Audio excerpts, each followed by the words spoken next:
America और Israel ने Iran के सुप्रीम लीडर आया सैयद अली हुसैनी खामिनई की हत्या कर दी है। हमले के पहले ही दिन इसकी खबर आ गई थी, मगर तब इसकी पुष्टि नहीं हुई। अब ईरान की तरफ से भी इसकी पुष्टि कर दी गई है कि खामिनई शहीद हो गए हैं।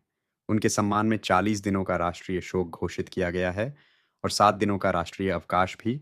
दुनिया एक बार फिर से बर्बादी के दरवाजे पर खड़ी कर दी गई है और दुनिया भर के ग्लोबल लीडर लोकल लीडर की तरह ट्रंप और नेतन्याहू के आगे बीन बजा रहे था। इसराइल ने अपने पड़ोस के सारे देशों को बर्बाद कर दिया है, घुटनों पर झुका दिया है। उन देशों में अराजकता का आलम है। ईरान ही एक चुनौती बच गया, जो एक देश के रूप में टिका हुआ था। अगर ईरान का पतन हो गया, तब इसराइल मध्य पूर्व का बेताज बादशाह हो जाएगा। वैसे भी हो चुका है। ईरान ने भी मध्य पूर्व के देशों को शिया और सुन्नी का भेद मिटाकर एक होने की बहुत अपील की, लेकिन सबने अनसुना किया। उधर इसराइल कहता रहा कि अरब देश शिया और सुन्नी का भेद मिटा देंगे, मिल जाएंगे तो उसके अस्तित्व को खतरा होगा। मगर हुआ उल्टा। अरब देशों ने अमेरिका का साथ दिया, इसराइल का दिया कि ईरान को मिटा दिया जाए। खामई की शहादत या हत्या के बाद ईरान का क्या होगा? ईरान कैसे लड़ेगा? ये एक सवाल है। लेकिन मध्य पूर्व के नक्शे पर दिखने वाले उन तमाम देशों को आप मत भूलिए, जो कभी इस्लामिक, कभी तेल के नाम पर कॉरपोरेशन कॉरपोरेशन काउंसिल फोरम बनाकर खुद को एक शक्तिशाली ब्लॉक के रूप में पेश करने का नाटक करते हैं। इनके नेताओं का पहले भी एक ही काम था, आगे भी वही काम रहेगा। अमेरिका नाराज ना हो, इसराइल उनके जीवन में ही हमला ना कर दे, सत्ता से बेदखल ना कर दे, कब्जा ना कर ले, इसके लिए हाथ जोड़कर खड़े रहेंगे। जानकार कह रहे हैं कि इसराइल आज भी उसी रास्ते पर चल रहा है जिस पर वो दशकों से चला आ रहा है। उसके प्लान में कोई बदलाव नहीं आया।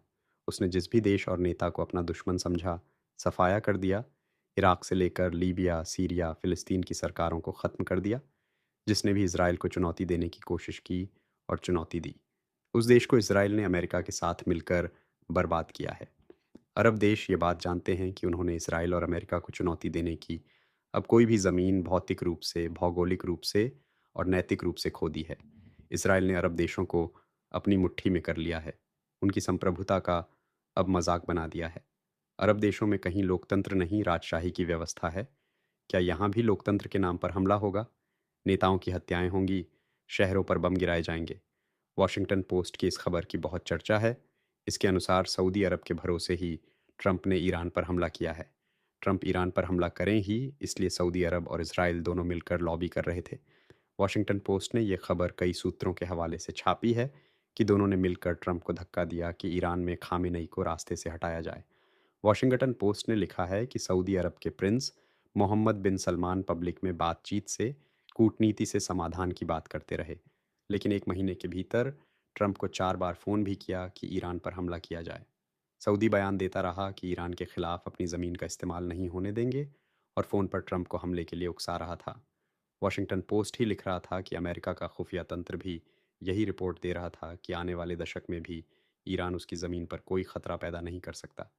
यही कारण है कि लंबे समय से अमेरिका ने ईरान पर सी मिडिल ईस्ट के राजनीतिक हालात आज ऐसे हो चुके हैं जहां से वापसी मुश्किल लग रही है। 35 साल से ज़्यादा समय तक ईरान की सबसे बड़ी ताकत रहे एक नेता की मौत ने पूरे इलाके को युद्ध की आग में झोंक दिया। अगर ईरान और इसराइल साथ में यूनाइटेड स्टेट्स के बीच तनाव या युद्ध बढ़ता है, तो उसका असर इंडिया पर सीधे और परोक्ष रूप से पड़ सकता है।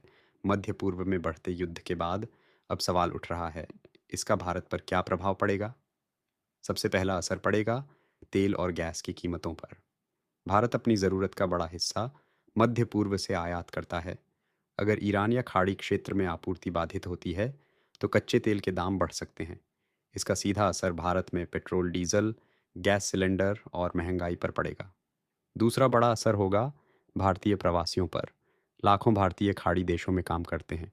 यदि क्षेत्र में अस्थिरता बढ़ती है, तो उनकी सुरक्षा और रोजगार प्रभावित हो सकते हैं। ऐसी स्थिति में भारत सरकार को निकासी अभियान चलाना पड़ सकता है, जैसा पहले संकटों में हुआ था। तीसरा प्रभाव पड़ेगा व्यापार और समुद्री मार्गों पर। अगर फारस की खाड़ी या होर्मुज झलड़ मरुमध्य में तनाव बढ़ता है, तो भारत के निर्यात आयात की लागत बढ़ सकती है। इससे शेयर बाजार और रुपए पर भी दबाव आ सकता है। चौथा पहलू है रणनीतिक संतुलन। भारत के संबंध ईरान और इजरायल दोनों से अच्छे हैं। ऐसे में भारत को संतुलित कूटनीति अपनानी होगी, ताकि किसी भी पक्ष से रिश्ते खराब ना हो। यह युद्ध भारत के लिए सीधे सैन्य खतरे से ज़्यादा आर्थिक और कूटनीतिक चुनौती बन सकता है। अगर संघर्ष लंबा चलता है, तो महंगाई, ऊर्जा संकट और वैश्विक बाजार में अस्थिरता बढ़ सकती है। लेकिन अगर तनाव सीमित रहता है, तो भारत संतुलित नीति से स्थिति संभाल सकता है।